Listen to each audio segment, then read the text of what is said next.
สวัสดีครับวันนี้เราจะไปตกปลาหน้าดินกันที่เขื่อนนะครับผมตอนนี้ก็น่าจะตี 5:30นะครับผมวันนี้ก็มีสมาชิกอยู่3คนนะครับกำลังจะไปรับคนหนึ่งครับ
การตกปลาหน้าดินที่เขื่อนครั้งแรกครับผม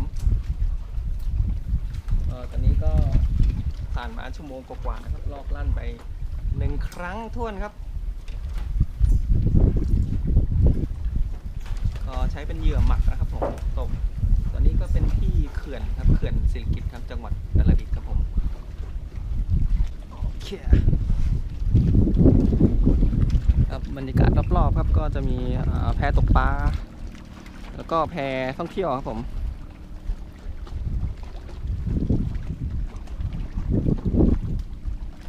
นี่ก็ไม่ไกลจากหน้าท่าเรือเท่าไหร่นะครับผมมาประมาณไม่ถึง10 นาทีครับ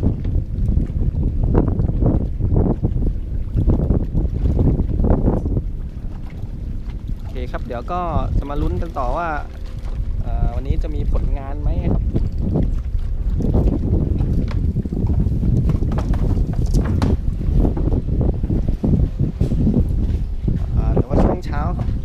ระหว่างรอเรือไต่มาส่งนะครับผมก็มีผลงานเป็นปลาช่อน1 ตัวครับตีเหยื่อปลอมครับผมเป็นกบยางแต่ว่ามัวแต่ห่วงตีก็เลยไม่ได้ถ่ายเก็บไว้ครับ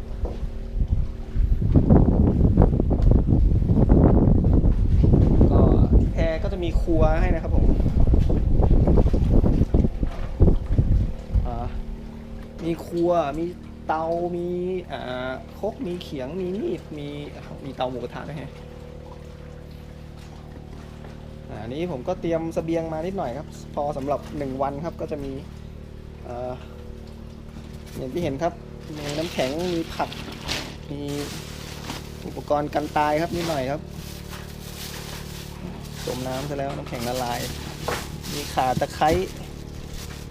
ใบมะกรูดแล้วก็น้ำชาครับผมอุปกรณ์ก็ครบครับมีน้ำให้กินครับมีน้ำถังใหญ่ให้ครับผม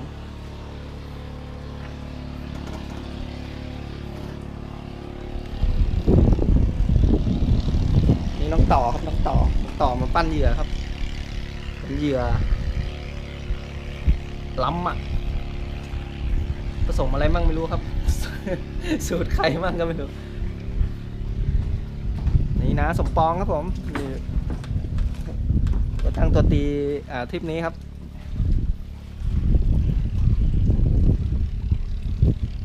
ข้าวโพดเน่าครับเหยื่อข้าวโพดเน่าหมักมากี่วันครับผม4 วันหมักก็4 วันกลิ่นกำลังดีครับกำลังเปรี้ยวเลยเปรี้ยววัดดวงครับวัดดวงครับโอเคเดี๋ยวก็มารอลุ้นผลงานกันหน่อยครับ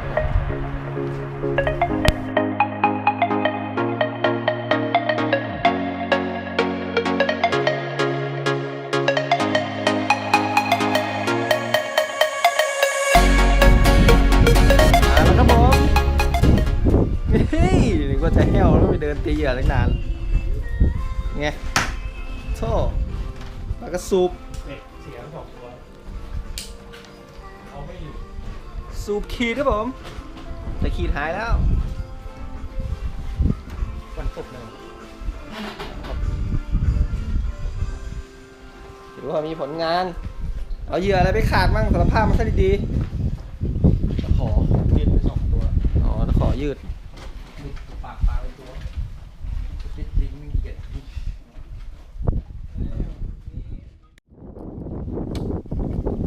หลังครึ่งวันมาเรียบร้อยแล้วครับผมตอนนี้กำลังจะบ่ายโมงอีกประมาณ10 นาที ยังไม่ได้ปลาเลยครับจากทางลาดดินเลย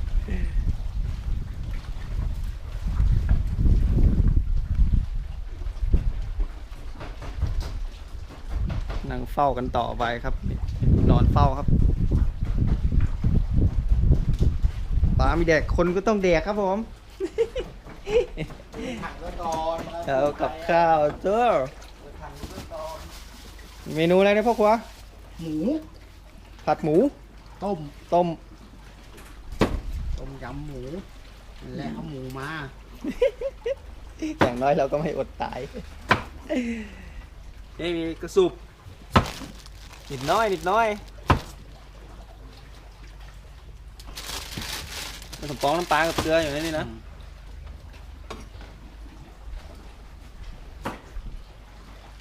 ได้ปลาเพิ่มเลยครับ ดูฝูงปลาเล็กครับ โอ้โห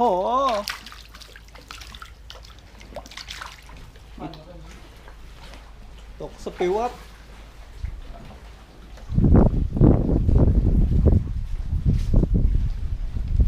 ตอนนี้ครับ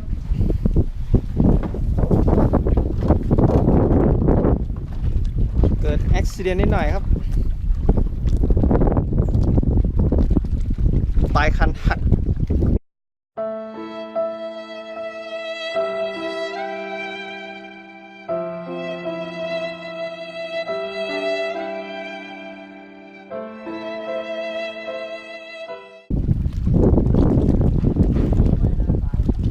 ไม่เป็นไรซ่อมได้ครับคันอาบูแบทฟิลใช้งานผิดประเภทครับ 2-8 ปอนด์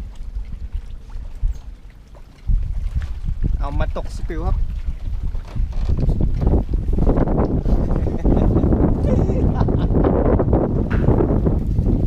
เก็บของก่อนครับ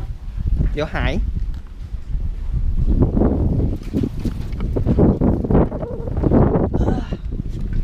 ลมก็เย็นเหลือเกิน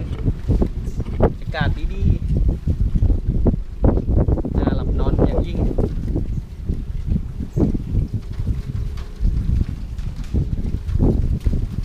เดี๋ยวก็ต้องนั่งเฝ้ารอไปก่อนว่ามันจะมีอะไรเกิดขึ้นอีกไหม ซึ่งระวังคุณอย่างยิ่งว่า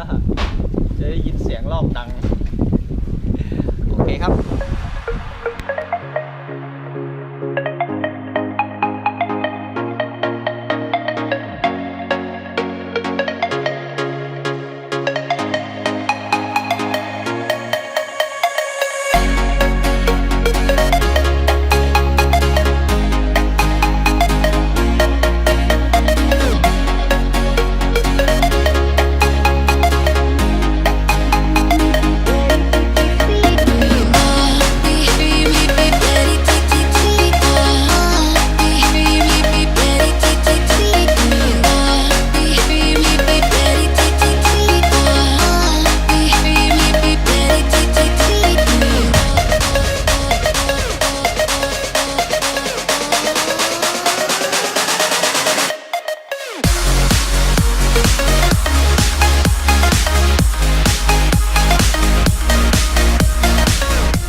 เอาละนี่ปลาไม่กินคนกินก่อนแล้วครับ บ่ายโมงกว่าแล้ว มาแล้วฝนก็มาแล้วโอ้โห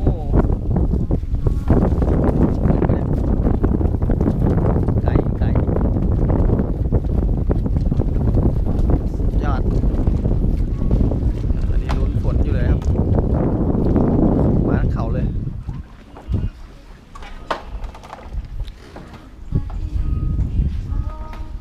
ต อะไรบ้างเนี่ยมีไก่ทอดมีหมูต้มมีหมูทอดมีไข่เปิดข้าวเหนียวโอ้โหมดขึ้นข้าวเหนียวมากินข้าวกัน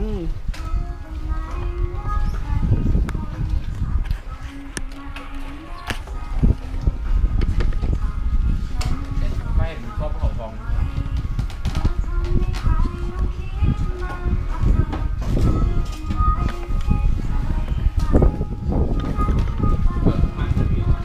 มันไม่มีเผาเดี๋ยวไปเผาแก้มเรานี่ออเดิร์ฟ กินเองกินให้หมดเถอะ มีน้ำจิ้มก็ทำมาเฮ้ยเอาน้ำจิ้มออกจากหลังนี่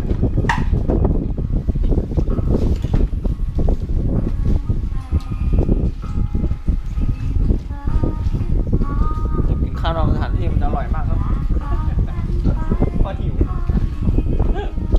บ้านเนอะคนข้างบ้านนั่งมองอยู่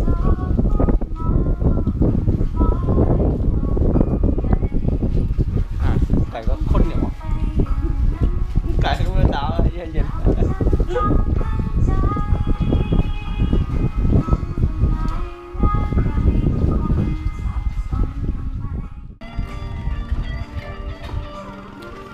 เกิดอุบิเหตุขณะกินข้าวเมื่อกี้นิดหน่อยครับ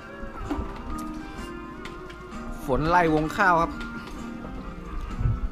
เลยต้องย้ายวงข้าวกันสู่ลูกจากกินข้าวอิ่มแล้วและแดดออก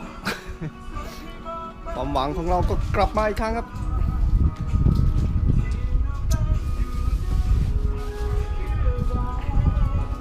ช่วงเช้าท้องฟ้าขมุกขมัวไม่ค่อยมีแดดปลาก็เลยไม่กินเป็นการสันนิษฐานขั้นต้นตอนนี้แดดมา คิดว่าปลาน่าจะเริ่มกินหรือไม่กินก็ไม่รู้ เดาล้วนๆแต่แดดแต่มีแดดความหวังจะมีเยอะกว่าต้องถามผู้เชี่ยวชาญครับหลังจากกินอิ่มแล้วก็สูบบุหรี่เตรียมตัวนอนครับผม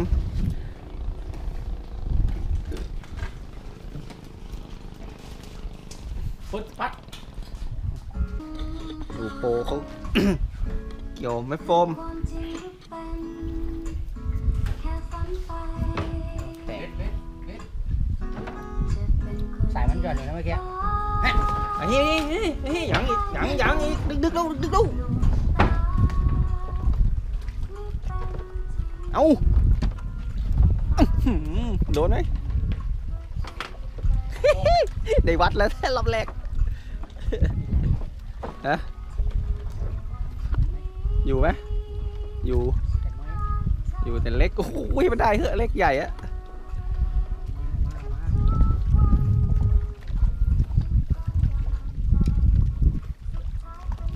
ว้ายโอ้โหห้ามหลุดนะตัวแรกห้ามหลุดนะโอ้โหลุย โอ้ยจะหลุดเจ้าดิ ตัวคนใหญ่อะปลาอะไรครับปลากระมังปลาลับเขียก ไซกรอบ ให้กรอบเลยตัวเด็กทั้งก้าง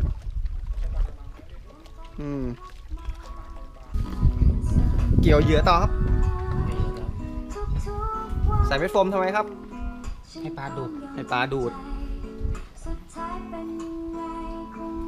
เผื่อได้เสียว ได้เสียว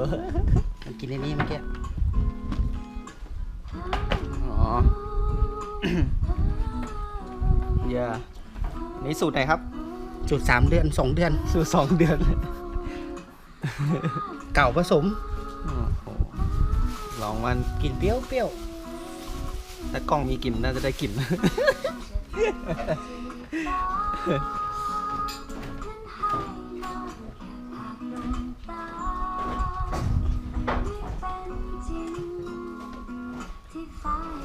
กันกลมๆนะครับผมฝังเบ็ดเข้าไปปลามันก็จะตอดแล้วมันก็จะแตกใช่ไหมมันก็จะดูดแล้วมันก็มีสิทธิ์ดูดเอาเม็ดโฟมเข้าปากไปครับ อมปล่อยเลย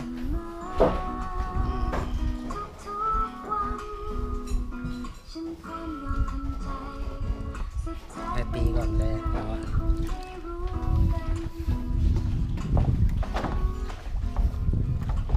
านๆทีเราจะถ่ายอะไรที่มันมีสาระครับ ลองถามนะเผื่อมีคนเข้ามาดูไงต้องเว้นระยะก่อน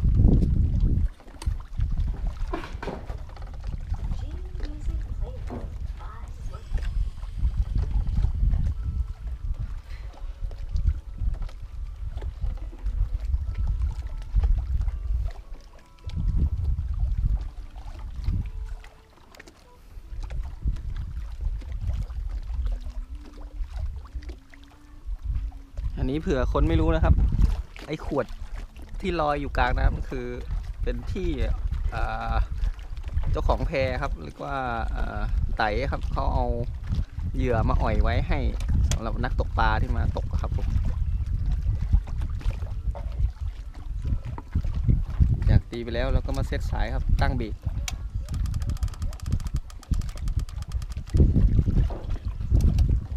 โอเคครับผม เนี่ยจริงละคันลงไปเลย สาธุ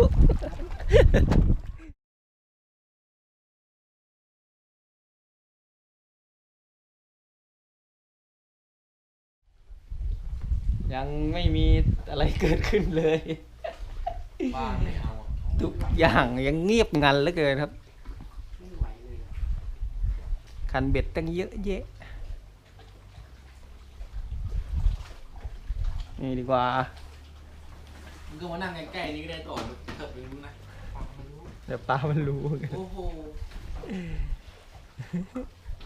อันแน่โอ้โหสุดยอดนะครับคันเบ็ดได้ทำได้ ใหญ่เกินหน่อยๆเดียว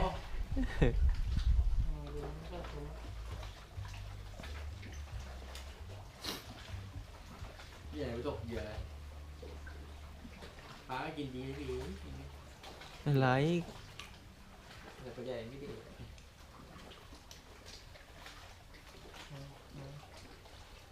เอา เหยื่อหมดแล้ววะ มองไม่เห็นไป เฮ้ย ตัวใหญ่ เที่ยอะไรเหมือนกันไปแล้วทุ่น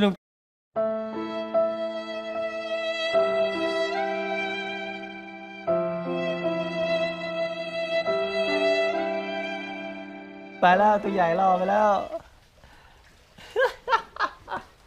สับโหดสับโหดเปลี่ยนเอ็นเอาเอ็นใหญ่ๆหน่อยเอาเอ็นด้วยเอ็นในร่องมันก็ ไม่ได้แล้ววะ ทุนหายไปแล้วหายไปทั้งลูกหมุนเลยแล้วสภาพที่ปลาไม่แดกครับสมองก็ไปกันหมดแล้วครับ ตอนนี้นี่ก็เปลี่ยนอาชีพไปแล้ว ไอ้นู่นก็เปลี่ยนอาชีพ เอานี่เอาเล่นอะไรเขาให้หาดปลา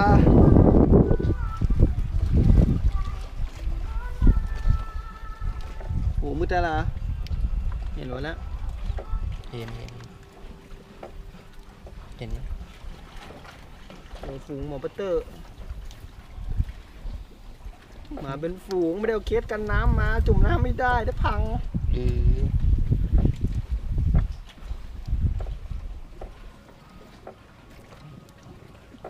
ตัวใหญ่อยู่มาก มาเป็นฝูง พอแล้วมึงเอาจริงแล้วกว่า เอาจริงอะเอ้า พอระดับนี้นะเอาไปก็ได้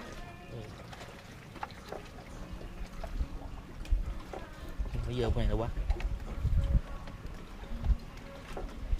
ไม่ตังไม่ได้ถ่วงกลัวไว้ ไม่จมอ่ะ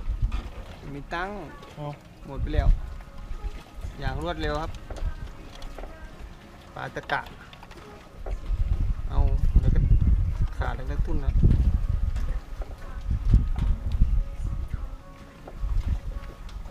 ไอ้หมดฝูงเนี่ยไปกลับ บ้าบ่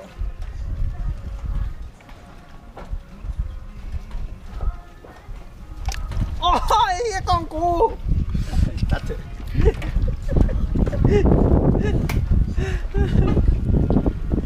ต้องหมกอะไรที่ต้องระวังนะ ของใหญ่อ่ะเบอร์ 4อ่ะเบอร์ 3มึงเนี่ย แล้วของเบอร์ 2ไปไหนวะขาด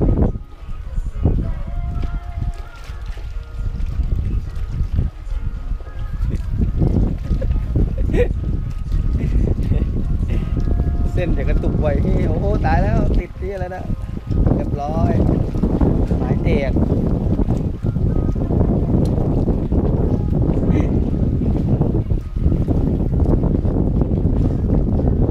ครับ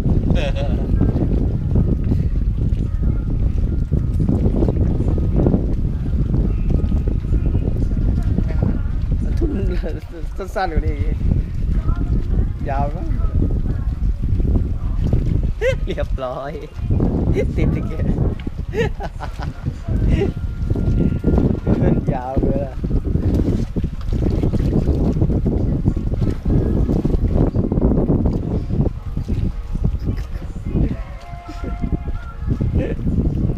เล่นกั๊ม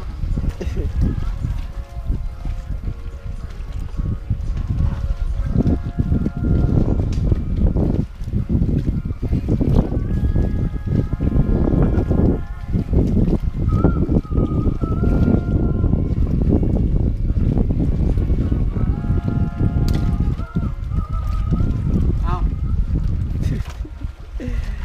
ขาดตุ้นขาดโอ้ใจตุ้นเปลืองก็หายกระเด็นก็ไปจะแพ้ตรงไหนเปล่าล่ะ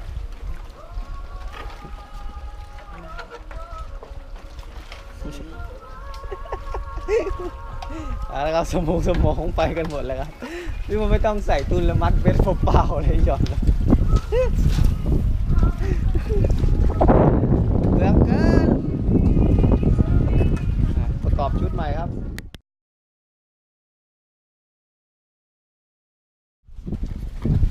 โอเคครับตอนนี้เวลา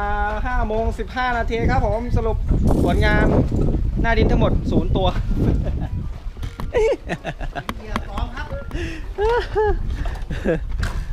นี่ครับบรรยากาศครับต้องเก็บของกลับแล้วครับดูจำนวนคันกับจำนวนปลาไม่บาลานซ์กันเลยครับ แย่อยู่ เฮ้ยอยู่อะ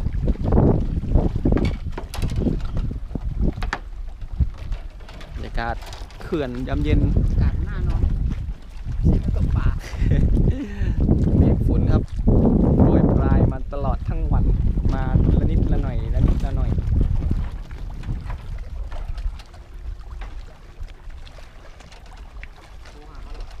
ทำลอกตกน้ำมาต่อเก็บไปดีนะ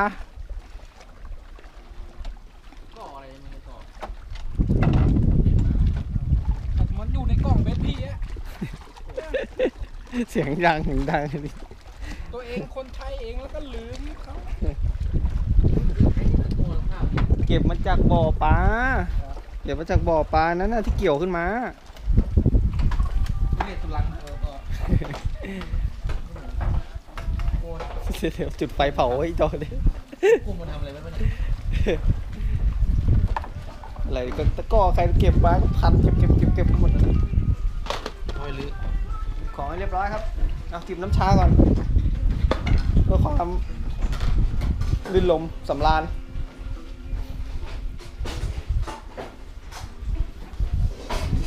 โอเคครับตอนนี้5 โมงเพราะว่าเก็บของจะออกไป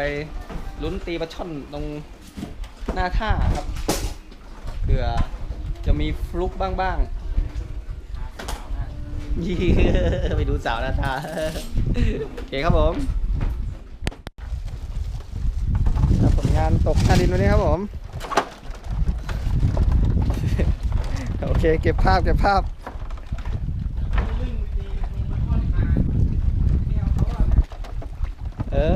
ชงนี่ นี่ก็เป็นเล็กนะเนี่ย โอ้มีอะไรมั่งมีกระสูบ4 ตัวไซส์ครึ่งโลกระช่อนไซส์โลเกือบโลผอมไปหน่อยยาวก็ลูกปลาอีก1 ถุงลักษณะแล้วประมาณเกือบครึ่งโล แล้วก็จับ ผลงานที่ดีเยี่ยมครับผมกับประสบการณ์ครั้งแรกของการตกหน้าดินก็ยังไม่พ้นเหยื่อปลอมเหมือนเดิม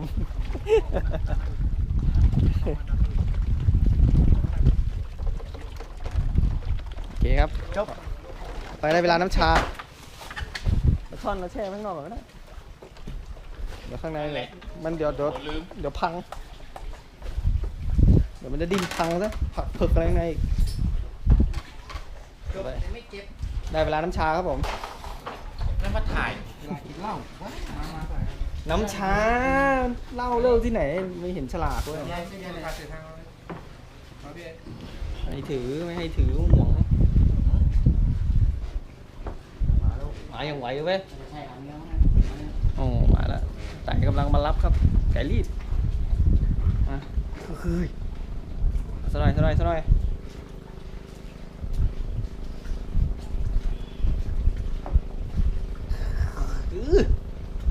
บก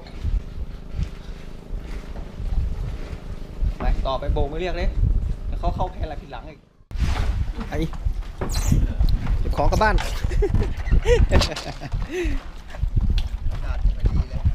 ขาดไม่ดี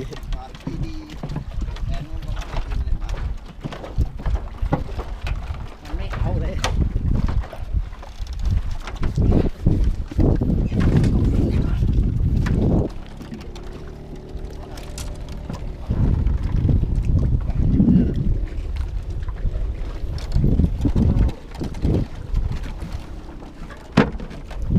เอาทีละคนค่อยๆต่อค่อย แม่ตา ๆลืมแล้วมั้ง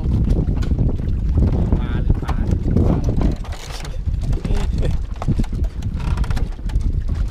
เหยียบฝั่งนู้นให้ต่อเออเหยียบตรงกลางหน่อย คนละทาง